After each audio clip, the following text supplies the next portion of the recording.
మియాపూర్లో అక్రమ ఇసుక రవాణాను స్థానికులు అడ్డుకున్నారు. నిబంధనలకు విరుద్ధంగా ఫిల్టర్ ఇసుకను తెచ్చి మియాపూర్ అడ్డాపై అమ్మడానికి ఇసుకాసురులు ప్రయత్నిస్తున్నారు. దాదాపు 10 లారీలను మియాపూర్ స్థాయి సిద్ధి వినాయక లారీ స్టాండ్ అసోసియేషన్ సభ్యులు అడ్డుకున్నారు. దీంతో అక్రమ ఇసుక రవాణాదారులు తప్పించుకొని పారిపోయారు. లారీ అసోసియేషన్ సభ్యులు 5 లారీలను అడ్డుకొని కొండాపూర్ ఆర్డీఏ కార్యాలయానికి తరలించారు.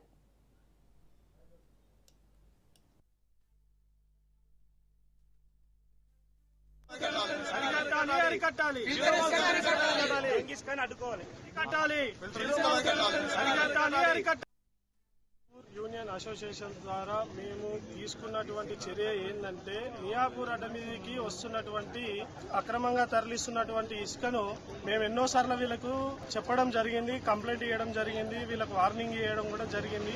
కానీ వీళ్ళు మా మాట వినకుండా అదే విధంగా గవర్నమెంట్ ఒక ఆదాయానికి గండి కొట్టడం జరుగుతుంది. అట్లనే టీఎస్ఎండిసి డిపార్ట్మెంట్ తరఫున వాళ్ళకు కూడా మేము కంప్లైంట్ ఇవ్వడం జరిగింది. కానీ ఎవరు అధికారులు దీన్ని అరికట్టలేకపోతున్నారు. కావున మేమందరం యూనియన్ తరఫున ఈ రోజు ఈ బండ్లను జీరో మాల్ అయినటువంటి ఫిల్టర్ ఇసుకలను పట్టుకొని అధికారికంగా చర్యలు తీసుకోవడం జరుగుతుంది. అట్లనే కేసులు పోలీస్ స్టేషన్లో కూడా కంప్లైంట్ ఇవ్వడం జరిగింది. మన ఆర్టీఓ డిపార్ట్మెంట్లో కూడా మేము కంప్లైంట్ ఇచ్చి మైనింగ్ అండ్ విజిలెన్స్ కూడా అప్పడేపడం జరుగుతుంది. ఇలాంటి చర్యలు మళ్ళొకసారి జరగకుండా అధికారులు మాకు అన్ని విధాలుగా సహకరించి ప్రభుత్వ ఆస్తికి ఎలాంటి అది కాకుండా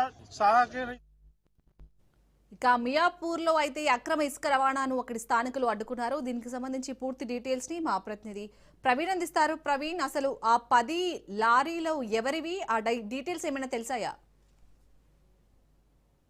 అక్రమ ఇసుక రవాణాకు స్థానికులు అడ్డుకట్ట వేశారు. మియాపూర్ సిద్ధి వినాయక లారీ సౌండ్ అసోసియేషన్స్ సభ్యులు ముందుకు వచ్చి అక్రమంగా తరలిస్తున్నటువంటి ఇసుక లారీలను కూడా అడ్డుకోవడం జరిగింది. ఈ నేపథ్యంలో చూసుకుంటే కనుక మొత్తంగా అయితే దీనికి సంబంధించి పూర్తిగా అయితే నిబంధనలకు పూర్తిగా ఉల్లంఘిస్తూ అనుమతులు లేకుండా ఆ ఫిల్టర్ ఇసుకలను తరలించి మియాపూర్ అడ్డపైన అమ్మేందుకు ప్రయత్నిస్తున్నారంటూ కూడా చెప్తున్నటువంటి సిచ్యువేషన్ ని మనం చూస్తూ ఉన్నాం.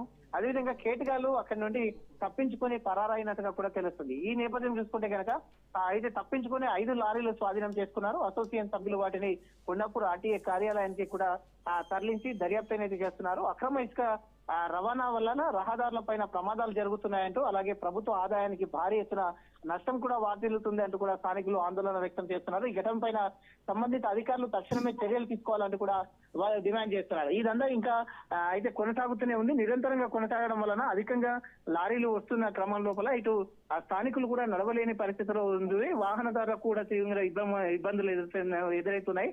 అక్కడ యాక్సిడెంట్లకు కూడా గురవుతుంది. కాబట్టి అక్రమ ఇసుక రవాణా అరికట్టాలంటూ కూడా స్థానికులు కూడా పెద్ద ఎత్తున డిమాండ్ చేస్తున్నారు.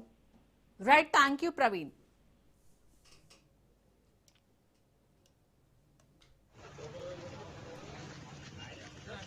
వచ్చినాడు